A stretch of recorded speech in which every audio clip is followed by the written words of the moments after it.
Hi, good afternoon, guys. I know it's been a long day. Are you tired? No? No. Entrepreneur never say tired, right? Okay. So thank you for to be still here. I think before I start, I want to say a big thanks to Y Digital, Patrick and his team, because they did a wonderful team. So please, once again, help me to give a round of applause to Y Digital. Thank you so much, guys. Well done. Okay, so my name is Gang Liu. I'm the founder of TechNode, TechNode leading tech media and innovation platform starting from China. So why we are here? Because we've been doing lots of stuff in China, and also starting from last year, we have office in Singapore, so we started looking at Southeast Asia and India and all over the world. Because the reason is that we see the world become smaller and smaller because we see lots of crossover. China, the Chinese, we see Chinese entrepreneurs or Chinese unicorns, they come out of China, then together they are partner with the local startups or local VCs. So they want to bring the technologies or ideas or business plans to the Southeast Asia to work with the local partners. So this is the reason we did the what we call Origin, the events, which are powered by TechNode global teams. So we bring the Origin together with Y Digital. We bring the whole events here. So in the following 2 hours, we have a great lineup of speakers from China, from States, of course from Southeast Asia, to share their great, valuable views on different sectors of the market. So before the start, I'd love to give you a very quick overview of the latest development in the Chinese tech ecosystems. Why is so important?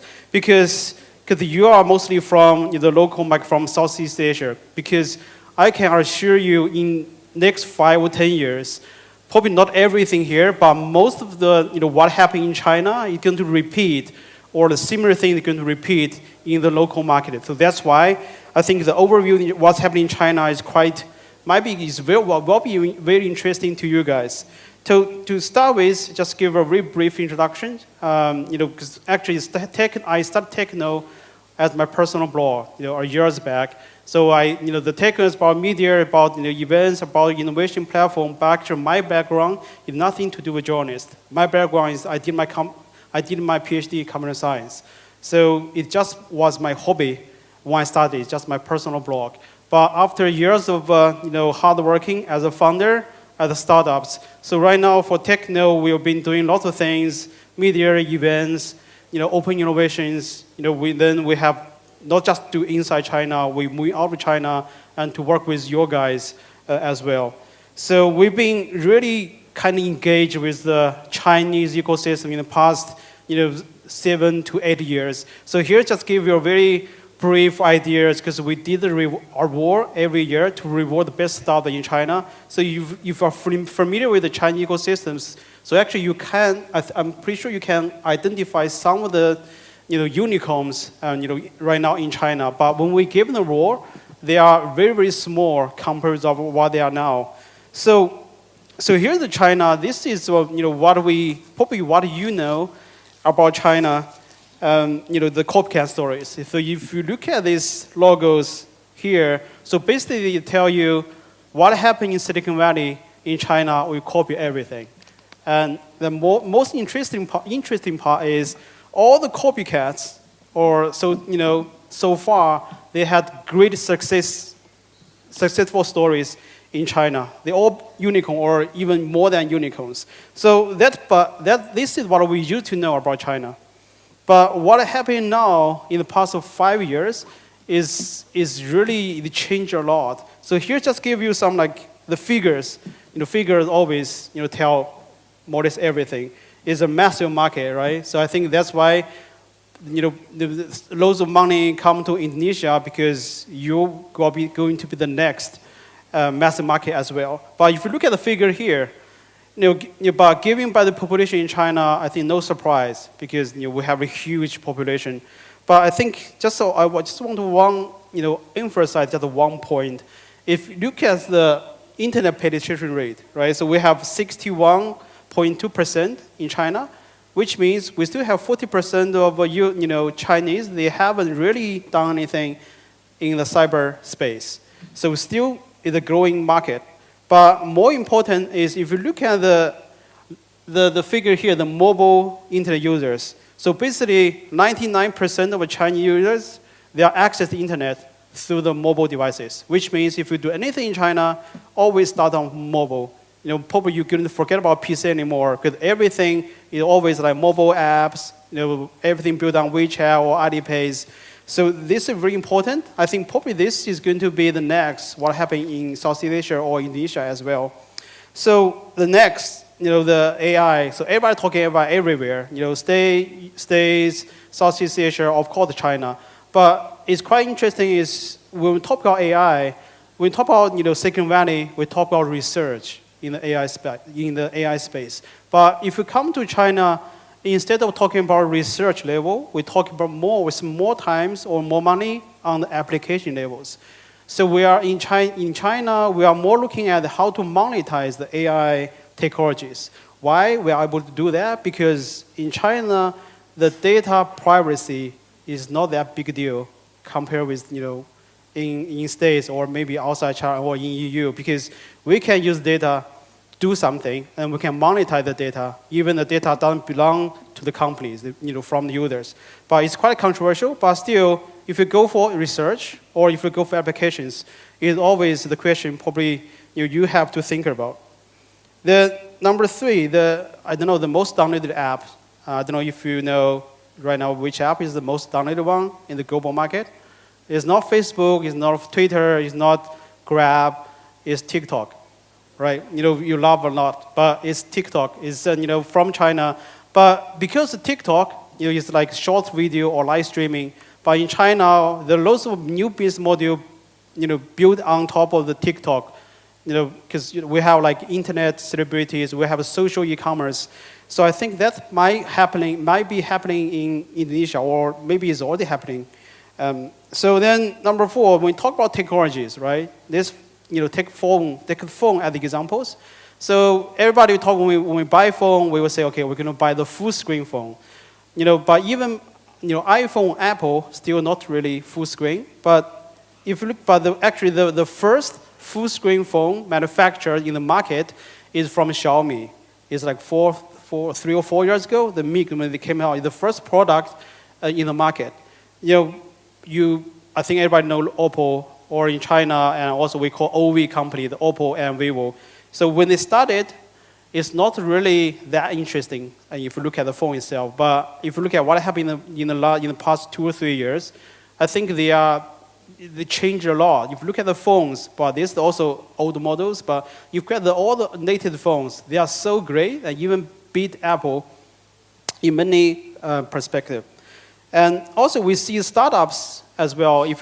Probably most of you don't know startup. This company called Royal is based in Shenzhen. It's startups. But this company, they made the first flexible screen phone in the market. So actually, you can buy this phone, I think, last year already. So now, actually, what they did is actually before Samsung, before Huawei, it's just startups.